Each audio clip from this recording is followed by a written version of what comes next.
This is a 2019 BMW X3.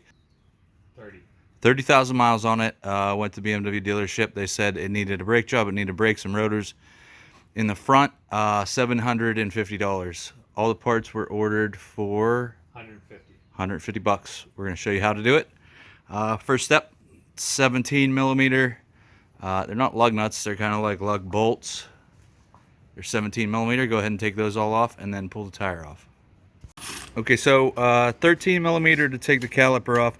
We have to take the caliper bracket off also because we are changing the rotor. So this and this will both have to come off separately. 13 millimeter and probably a 15 millimeter on the caliper bracket. We also have to take off the brake wear sensor, which is right here, that goes down and it just clips onto the brake pad. It actually wears along with the brake pad, and when it gets down to a certain point, it sets off a sensor in the car and lets you know that your brake pads are low. So that just pops out of there. We'll pull it out, but we're going to take this caliper off. Okay, he's going to go ahead and pull this out. Okay, so it just pulls out. It's easier said than done. There you go. And then disconnect it from the brake caliper. Actually, I'm gonna leave it on there so we know how to run the other one. Okay, well. Then you can take the caliper off and set it on top of the housing. Okay, we're taking the caliper bracket off, and it is a Torx bolt. Uses sockets like this. It's a 6 millimeter Allen to take the rotor off. Yeah, this.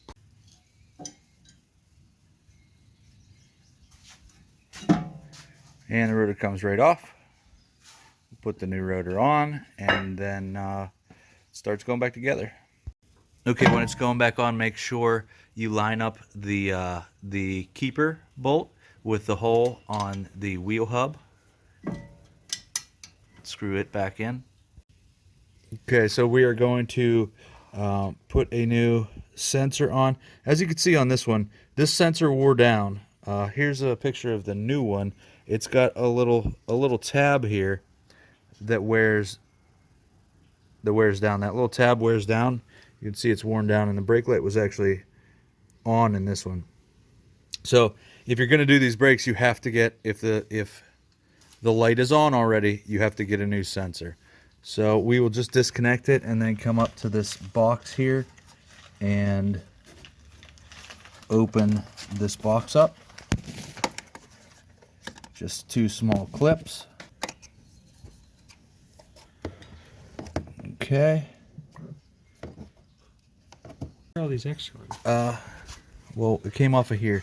So the clips, there was two clips here, and then it went to there, and then it goes up to another clip right there. So we will pop it out of this one, and then we'll take it out of the keeper box.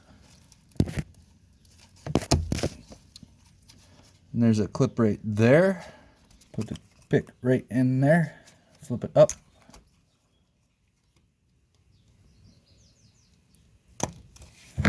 Pop it out, and that removes the sensor. Social distance, please. Okay, so he already loaded the brakes on prior to installing the caliper bracket, but we're going to tighten it up. They just slide in from each side. They have keepers to keep tension on them, to keep them where they're at, and the brakes are the same left to right, so it doesn't matter which side you put them on, but the new sensor will go on the inside brake pad. Okay, so now we're preparing to put the caliper back on. Two things you need to check. On the caliper bracket, if you live in an area like us, with the salt, these start getting seized up because of salt. If these do not move freely, you need to get a new caliper bracket because they will wear your pads unevenly. So one pad will wear because it won't move, and it wears uneven. Also, you need to take a C-clamp and use one of the old brakes. We'll flip this upside down and I'll show you how to do it. Or Eric will. Use one of the old brake pads to push the caliper back in. Okay, so he is going to go ahead and tighten this C-clamp to push the caliper back in, the caliper puck back in to its housing. You have to do this because the new pads are larger than the old ones. And you just put it in until it tightens up. And then you take the old pad back off and you can slide it over the new brake pads. Up a little bit. There it is. We'll start the new sensor in. You're going the wrong way. With the little nub out.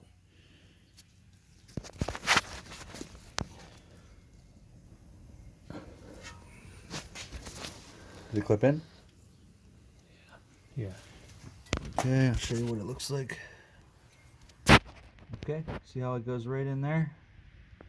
And then when the brake pad wears down, right there, it'll wear that and it'll start to rub. Okay, now on this, it's got these that clip into the clips to prevent wear from the sensor. So the rubber pieces will clip into the clips.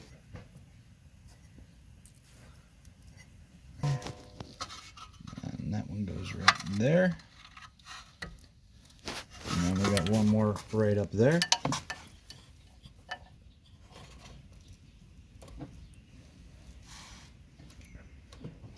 And then we clip it back into the plug.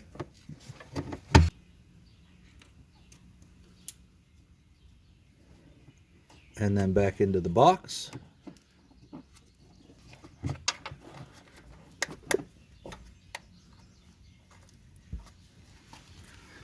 And that's it.